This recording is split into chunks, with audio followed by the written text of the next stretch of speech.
Dan was the engraver, damask weaver, embroiderer, violet shade, red, crimson stuff, fine linen. And again, where did they get all this in the wilderness? It's beyond me. And the vestments. So these are families, obviously, the Oholiab person must have been the father of an embroiderer or weaver family that claimed, you know how so you go into a certain store and they have their credentials, we're tailors to the Queen. We've been, we've been tailors to the Queen since, 300 years or something. I've seen some of the TV programs they show, they've gone into things from Shakespeare's time, and the person brings out the actual material Shakespeare's talking about in his plays that they had still 300 years ago and still today in shops in England. So this must be a similar time frame here. There will be 300 years later groups of people claiming that they were the ones that made all this in the desert for the leader Moses. And then of course the temple craftsmen would claim descent from Bezalel. So then 40, Aaron gets investment. Clothe Aaron with sacred vestments, line 13. Anoint him, consecrate him to serve me in the priesthood in perpetuity from generation to generation, line 15. Well, there you go. I mean, there's obviously a pro-Aaron presentation here that Moses is consecrating Aaron, and then there's an anti-one that says he didn't deserve it at all. And the cloud, line 34 of chapter 40, covered the tent of meeting, and Moses could not enter the tent because of the cloud, because the glory filled the tabernacle. At every stage of the journey, whenever the cloud rose from the tabernacle, the sons of Israel would resume their march. If it did not rise, they would wait. For the cloud of the Lord rested on the tabernacle by day, and a fire shone within the cloud by night for them all to see. And so it was on every stage of their journey. Highly mythologized. Okay, Leviticus, a lot of material about sacrifice and tribal numbers and laws, and numbers, of course, it's called numbers because you have a lot of genealogies given in it and things at that time.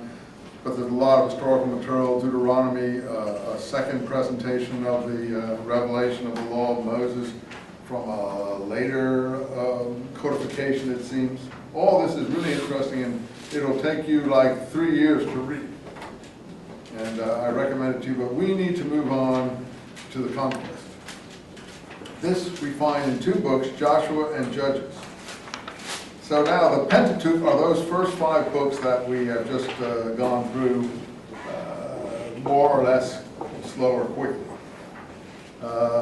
Joshua is considered the 6th book. Now, funnily enough, since Joshua is a northern hero, do you know a people that is representative of the north to this day that still exists? Well, they're the Samaritans. They're mentioned in the New Testament in a positive way. And they still exist in Shechem in the north, and a lot of them have moved to the Israel coastline since the state of Israel was formed, and live in south of Tel Aviv in a little town called Bat Yam, next to the sea. And I think there's more Samaritans living there than up in Shechem, but they still have their Paschal festivities on the Mount of Samaria, overlooking Shechem, on the 2 mountains we'll get in the book of Joshua, Mount Ebal, and its opposing hill where Joshua is presented as gathering all the people. Now, you think we're done with problems. Well, anyway, for the Samaritans, Joshua is the 6th book. Their Pentateuch only is 6 books. Pentateuch means 5. They have 6 books. They don't have any of the rest of the Bible. They only have the first 6 books up to Joshua.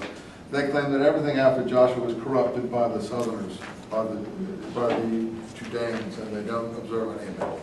They only have 5 books of Moses and the book of Joshua. And they don't agree with the Jerusalem temple, and they don't agree with the Davidic monarchy, and they don't agree with the fact that a monarchy or a temple was set up in Jerusalem. It should have been set up in Samaria, and that's why they only have the book of Joshua. Not laughing at them, I'm just saying these things still exist, they still have it, and it's still there. It's one of the oldest Pentateuch or proto-Bibles in existence. It's called the Samaritan Pentateuch. Okay, now also Deuteronomy deals with Moses dying, and he doesn't come into the promised land, as you know.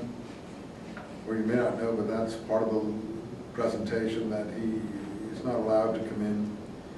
And chapter 1 of Joshua begins there. When Moses, the servant of Yahweh, was dead, Yahweh spoke to Joshua, son of Nun, Moses' adjutant, or second in command.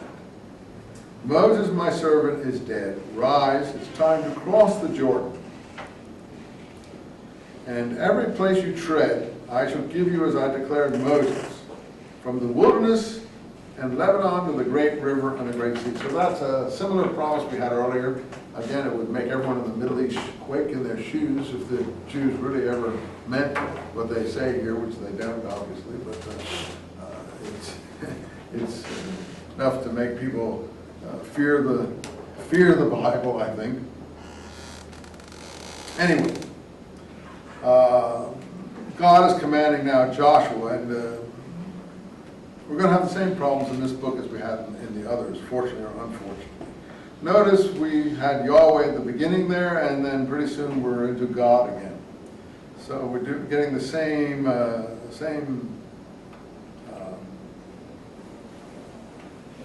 fluctuation back and forth, but I wouldn't be able to pick out all the different text lines, and I wouldn't even try. This looks Yahweh at the beginning, even though God is mentioned here. Be strong, stand firm, line 9.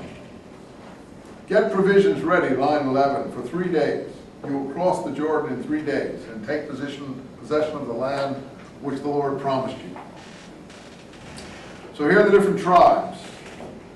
In the previous Numbers and Deuteronomy books, we've had the Reuben, Gad, and half Manasseh has been given territory in Transjordan. They don't have to cross over. They've already been taken care of there. But the book says that I think you're supposed to go and help your brothers and then go back. So this is to explain why some of the Israelites still live in the Jordan area, Transjordan area, and those are 3 tribes, Reuben, Gad, and half Manasseh. Who's Manasseh? He is the older brother of Ephraim. Half goes on the other side of the Jordan, half goes with Ephraim on the, what's called the, I guess you'd say the western part of the Jordan. Okay, so you are fighting men and must go over with your weapons in front of you. So from slaves, by line 14, these are warriors. And it's a bit different, it's a strange transformation. I don't have the answer for how it occurred and what that